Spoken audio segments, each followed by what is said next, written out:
When his wife died at the hands of an intruder, things didn't quite add up, and as investigators dug deeper, it turns out he had many more ghosts like her in his past. Could it all just be a series of bad coincidences?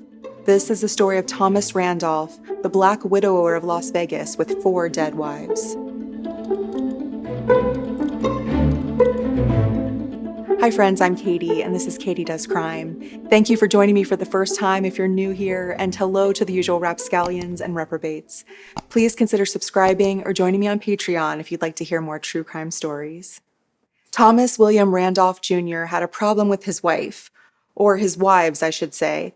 They kept dying on him. 4 out of the 6 of them were dead from things that seemed innocent enough at the time. But when the latest one was taken from him on May 8, 2008, while holding her steak and lobster leftovers, everything suddenly seemed a bit more suspicious. Tom met retired cosmetologist Sharon Koss on Match.com in the summer of 2005. She was from New York but had been in Nevada for over 30 years. He was living in Utah but drove to Vegas to take Sharon to a rock concert, and that completely won her over. The two were married on a cruise in Mexico in 2006 and renewed their vows soon after. He was her 3rd husband, and she was his 6th wife. They had their problems, like any couple does.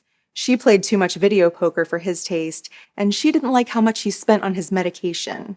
Normal things, nothing that would raise any red flags. They lived in Las Vegas and came home from a date at the Charcoal Room Steakhouse on May 8th at about 8:30 p.m. 57-year-old Sharon went inside ahead of Tom while he parked in the garage. When the 54-year-old followed soon after, he found Sharon dead, lying face down in the hallway. She had a gunshot wound to the head, made with his own gun. Tom heard someone else still inside their home, so he retrieved another gun from the office. It was then that he came across a man in a black ski mask. They fought in the hallway, and Tom shot the man several times between the hallway and the garage. He then shot the man 2 more times in the head, just to be sure he was dead. Now this door was closed. I open it up. I get right here, and Sharon's laying in the floor, face down. Her head's just barely in the bedroom, if that. And I stopped right about here. I had the door. Said, Sharon! Sharon! And about right here, when I was like this, I was trying to kind of get a view. I thought I just seen like a shadow or something over this way. And I remembered that there's the 9mm right up here, because earlier I'd taken all my guns, put them in a suitcase, was going to take them to Utah and switch the guns around. Just reached up just like that, grabbed it, stuck it in my pocket, came around just like that, and about that time he's right up on me. Just right up on me. And we actually touched right about here. And he's short. But he was doing something, going for something down in here. And as we got up in here, and he kind of rushed up on me a little bit, and that's when I just pushed him, boom, boom, boom, and he started going out toward the shed. I don't know how many times I shot him, but I just kept right on going, boom, boom, boom, and he's just laying there. It was only that moment that Tom recognized the man he had just killed. It was a new friend of his, Michael Miller, a man he'd known for 4 or 5 months after they met outside of a convenience store. Miller did some handyman work for Tom from time to time. They had actually looked at jet skis together just that afternoon. Such betrayal. But even before authorities arrived, Tom had already made himself look like a suspect. While on a call with 911, the dispatcher had asked him to give his wife CPR multiple times, and he seemed to be doing everything but that. He was more concerned about making sure the supposed intruder was dead. He couldn't flip Sharon over. His back hurt. And then when the police did get there, the scene just didn't quite add up. This wasn't some Wild West shootout with broken windows and upset furniture. There was little evidence at all that a gunfight had happened in the hallway where it supposedly all started. There was no blood to be seen on the walls of the hallway, and the shell casings were all in the garage. There was indeed a black ski mask lying on the floor of the garage, but it wasn't near to Sharon's alleged killer, and it didn't have any sign of blood nor bullet holes. The path that the bullets took as they entered the man, Michael Miller, also didn't make sense in terms of Tom's telling of the events. Miller had been shot from the top of his skull, so someone had to be above him while he was on the ground. And the bag of stolen stuff that this supposed burglar was taking from the home just had some of Miller's clothes and cheap jewelry in it. Plus, Miller knew that Tom and Sharon were leaving to see Tom's parents in Utah the next day. Why wouldn't he wait until then to break in? As investigators looked into the case, they found that Tom had recently gotten 4 life insurance policies on Sharon, which is never a good sign, especially since she had taken him off of important documents like her will and the deed to their house without him knowing, after she found out that he'd been seeing an old girlfriend on the side. And this new friend who had killed Sharon, 38-year-old Michael James Miller, seemed like way more than just a casual jet ski shopping buddy. He and Tom had called each other hundreds of times in the months leading up to that fateful night in the Randolph home. In addition to those nearly 300 calls, they met in secret for long conversations outside of earshot of anyone else. A cousin said the two were in the illegal pill business and sold him Xanax and Oxy. And just before the night of Sharon's murder, Miller told his aunt that he and Tom Randolph were about to receive a large sum of money. Investigators believe Tom had basically been grooming this man to do his bidding for months. And then the real smoking gun. It turns out that Tom had another wife who died from a gunshot wound to the head. This one was named Becky Ray Galt, and she had been his second wife over in Clearfield, Utah. They were married for 3 years before tragedy struck. On November 6, 1986, when Becky was found dead in their home, Tom said she had threatened to end her life the day before. He said she wanted some of the white powder they were addicted to, but he didn't want to go buy any, so she said she was just going to kill herself. He told her to go ahead. When he came home the next afternoon, she was dead in their bed with a pistol in her hand, so the medical examiner ruled it a death of her choosing. It just so happened that Becky had asked to borrow some money from her aunt before her death because they were behind on their rent and needed to get their lights turned back on. But Tom used the money to pay off the life insurance premiums he had on Becky, so lucky for him, he was about to profit from her death. But then a friend of Tom's came forward 2 years later. This man said that he and Tom had become friends through work, and when the man was laid off, he began doing handyman jobs for Tom. But Tom started asking weird questions, like, could the man ever hurt someone? Specifically, Tom's wife, Becky. Perhaps in a staged burglary. Sound familiar? Perhaps a bit like the murder of Tom's 6th wife?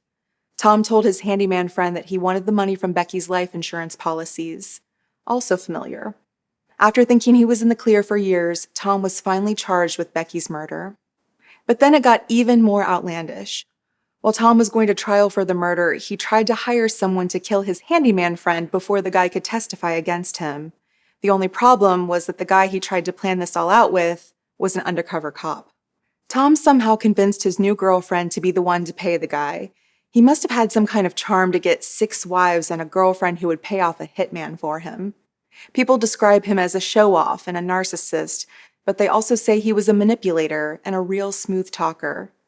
Tom was charged with conspiracy to commit murder, but was ultimately able to get a plea deal for a lesser charge of third-degree felony witness tampering. All of the charges against his girlfriend were dropped as part of the deal, and in the end, he only served 18 months in prison after a parole board shortened his sentence by 2 years. Prosecutors actually asked for an early release because they wanted to be able to monitor him if he was going to be released into society, which is interesting. Tom went to trial in 1989 for Becky's murder, but a jury in Utah let him off. Knowing what we know now, it seems unthinkable that they would acquit him, but at the time, she was the first wife of his to die. There was no confession and no eyewitnesses, just circumstantial evidence like the life insurance policies. Tom's lawyer argued that Becky had tried to take her life before and had just succeeded this time. Nothing to see here. And the jurors were being asked to consider the death penalty, which is kind of a big deal. The prosecutor thinks in retrospect that the jury just couldn't stomach such a tough sentence. They acquitted him in only 4 hours. Once again a free man, Tom was able to collect the $250K from Becky's life insurance, and also $2,500 from the city where he lived for quote-unquote unfairly prosecuting him. They said that they just made the deal with him to stop him from filing a nuisance lawsuit. Now 36 years old, he was about to finish his degree in political science at Weber State and was hoping to go on to law school. But even with his 3.67 grade point average, he knew he would be turned away from every law school with that felony on his record. In 1991, he asked a judge to reduce it to a misdemeanor. The judge said he first needed to complete his probation, but eventually everything related to that trial, The murder charge and the witness tampering was all expunged from his record because he was acquitted. So I'm not sure how detectives uncovered this information before the 2017 murder trial for Tom's sixth wife, Sharon, but they did. Maybe it was an old newspaper article or an interview. Becky's mom had said after that trial, "He's guilty and he's just going to kill somebody else's daughter, so beware." Quotes like that are going to follow you. At pretrial proceedings, Tom wore his long hair and pigtails that his lawyers would make him cut off before the jury saw him. Prosecutors asked to have information about the prior trial for Becky's murder admitted to prove motive and intent, and the court okayed the motion. Undoubtedly, this information helped the jury convict Tom on all counts: conspiracy to commit murder and 2 counts of murder with the use of a deadly weapon. His first wife, one of the 2 left alive, testified that they married in 1975 when she was only 18 years old and he was 20. He was controlling, manipulative, and psychologically abusive toward her, and also took out a life insurance policy in her name. She said Tom married his second wife, Becky, the day their divorce was final, and that she counseled Becky when their marriage was hard. Tom's third wife testified that he tried to kill her one time by accidentally shooting at her while cleaning his gun. A man testified that Tom tried the whole "hire you to kill my wife" during a staged burglary plot with him, too. A neighbor said that he heard the gunshots at about 8:33 p.m., but Tom didn't call 911 until 8:44. He told 911 that he heard the shot that killed Sharon, but then he told detectives that he didn't. Sharon's daughter testified that Tom left Sharon somewhere between 5 and 10 times in the 3 years they'd been together, and she was considering divorce. With everything stacked against him, Tom was sentenced to death. 3 years went by while Tom sat locked up, but then his attorneys appealed to the Nevada Supreme Court in December 2020. They offered several arguments as to why the evidence about the death of his second wife should have never been entered into trial, but the one I found most compelling is that, hey, he was actually acquitted of that murder. It doesn't really make sense for the prosecution to say that Becky's murder proves motive and intent when a jury found him not guilty of that murder. I mean, obviously, I think he was guilty of that murder, but it only matters what the jury says at the end of the day. The appeal also argued that the handyman friend from the murder of Tom's second wife, Becky, gave irrelevant and prejudicial testimony at the trial for the murder of Tom's sixth wife, Sharon. This guy testified about how he told Becky that Tom was coming for him, and Tom beat him as retribution. He was beaten so badly that his spleen was injured and his back muscles torn.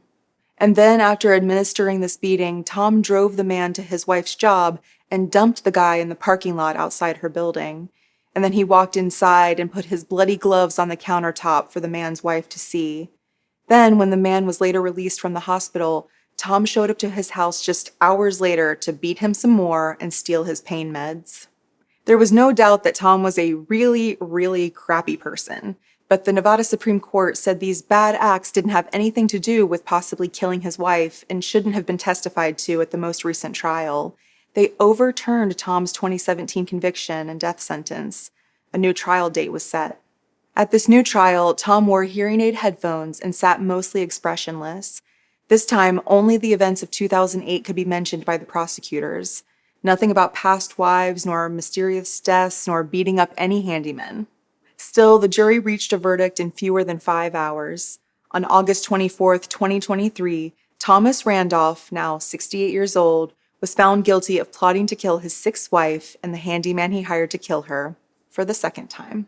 We, the jury, in the above entitled case, find the defendant, Thomas William Randolph, as follows. Count 1, conspiracy to commit murder. Guilty of conspiracy to commit murder. Count 2, murder with use of a deadly weapon, Sharon Randolph. Guilty of first-degree murder with use of a deadly weapon.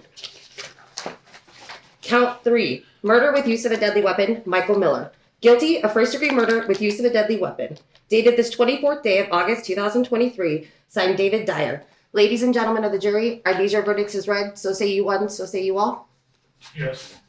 But Tom, having apparently gotten away with murder once, is always much too confident about his ability to do it again. His defense team filed a 700-page motion to outright dismiss the charges before his sentencing. It included what the Las Vegas Review-Journal called a rambling and at times illegible handwritten argument from Tom himself. Their argument is that Tom could never have a fair trial now because it's been too long and people have faded memories or are, dead. Basically, it's not his fault that prosecutors were allowed to present evidence at his 2017 trial that was later ruled against by the Nevada Supreme Court, and he shouldn't be punished with a less than ideal trial now. Lawyers from both sides will respond by December 18th, and a new sentencing hearing is set for January 4th, 2024. I have faith that he's not going to get away with it this time. After Tom was found guilty again this year, Sharon Randolph's daughter said, "I'm so relieved, it's unbelievable. It's been 15 years, and it's been a twisted nightmare." She called her mom a kind, loving, and generous woman and said, "I'm absolutely ecstatic and thrilled and relieved that he's off the streets, that he cannot do this to another woman again, because he's a predator. He's a serious predator." Thomas Randolph's previous wives just might agree. While 2 of them died from gunshot wounds, his 5th wife died from cancer, and his 4th wife died in the recovery room after a heart surgery. The last one seems innocent enough, except that Tom was apparently the last person to see her alive. She appeared to be doing fine, but then he asked the woman's daughter to leave the room, and his wife suddenly died within 45 minutes. Tom wouldn't let the woman's daughter see the body. He wouldn't let an autopsy take place. He had his wife cremated within 24 hours, and he didn't let her daughter attend the funeral. And yet another man testified that Tom had offered him money to kill his 4th wife even before her surgery. And you'll never believe this, but Tom suggested that they could make it look like a burglary. Let's hope he's in prison long enough that he doesn't manage to find wife number 7. As always, please let me know what you think about this case in the comments. Thank you for tuning in today. I'm just a true crime fan like you are, and I really appreciate you taking a chance on me. Please like and subscribe to my channel if you like spending this time together. I would be so appreciative. Until next time, I'm Katie, and this has been Katie Does Crime.